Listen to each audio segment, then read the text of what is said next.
Former CBO Director, American Action Forum President Doug Holtz-Eakin. Doug, good to see you. Good morning to you.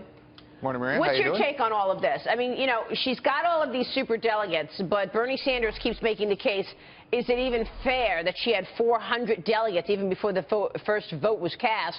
And as Kevin just mentioned, we had the head of the nurses union on last week. She said, we're going to be making noise outside and inside at that convention.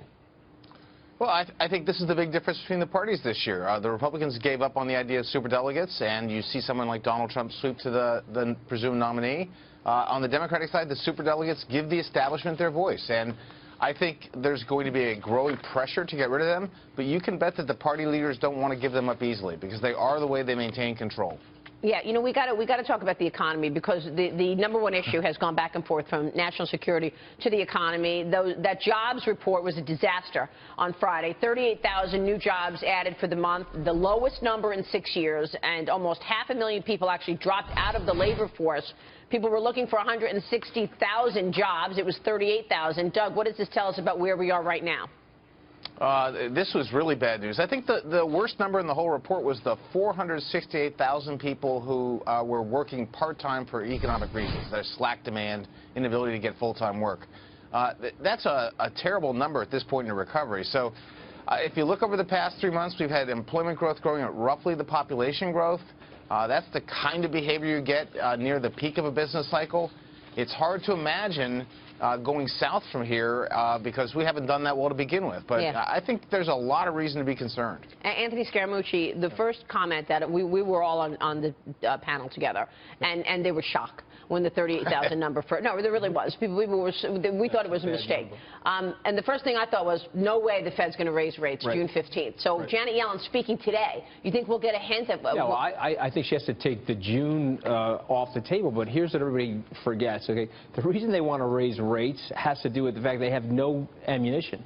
So you typically need 400 basis points of stimulation for an economy like ours at this point in the cycle. They have no ammo in the gun right now, and so that's one of the big issues here. That's the tension inside the Federal Reserve right now. That's the article that John Hilsenrath co-wrote in the Wall Street Journal today, and they write exactly a rate increase in the June 14-15 meeting is almost surely off the table. Well, you've been saying that for 6 months. You could have written the article yourself because you've been saying that the central banks of the world are out of ammo. Right, and then a move in July is still possible, although less likely, according to Hilsenrath. One of the most important things we need to take away about Janet Yellen speaking today is her guidance going forward. I would argue that it wasn't the quarter rate hike move in December that moved markets. It was the guidance of raising 4 more times this year. So she's probably going to indicate there may be 1 more rate hike. But if she indicates they may raise even 1 more time after that, 2 more times, I think that would spook the markets. My question to Doug is that these are still emergency level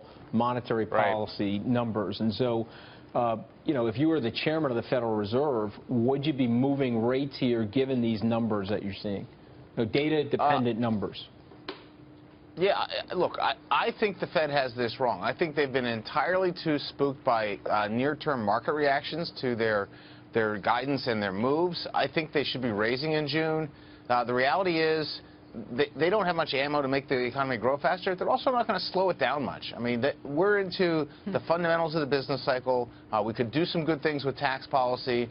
But the Fed's really not got the power that it thinks it has. And it's certainly at this point with a 4.7 unemployment rate and year-over-year inflation, especially core inflation, around 2%, they should be much closer to normal, and they should start getting there and watching the real economy as they do it, spending less time worrying about the markets. Yeah, having said all that, they're not going to move in June. They're not going to move in June. And by the way, the implications... they'll repeat that mistake, and then they'll repeat the mistake in July. The implications of low rates, we've seen it, you know, from deals to encouraging stock buybacks. There's another story in the Journal today about how an economist is saying, look, these rock bottom rates is dictating balance sheets, and that's why you're seeing so many dividends. But wait, I got to get into the Brexit story because this is another issue for markets, Doug. There are new polls over the weekend that show that there is actually increasing, growing support favoring a British exit from the European Union. Currency markets reacting to the news this morning. What's your take here? The referendum is on June 23rd, Doug. We may very well say the UK vote to leave the EU. We may, and there will be economic repercussions. I don't think it's the cataclysm that most people seem to expect. I'm puzzled by that. I will say it's a political disaster. The UK leaving the EU leaves the EU in a very precarious state. It was always a political union. It wasn't an economic force. It was designed to give Europe a big voice on the global stage. You know, if the United Kingdom leaves and then Scotland leaves the United Kingdom to stay in the EU, the door's open for the EU to simply disintegrate. And that's the bigger implication. That'll take longer, but that's what's worth watching.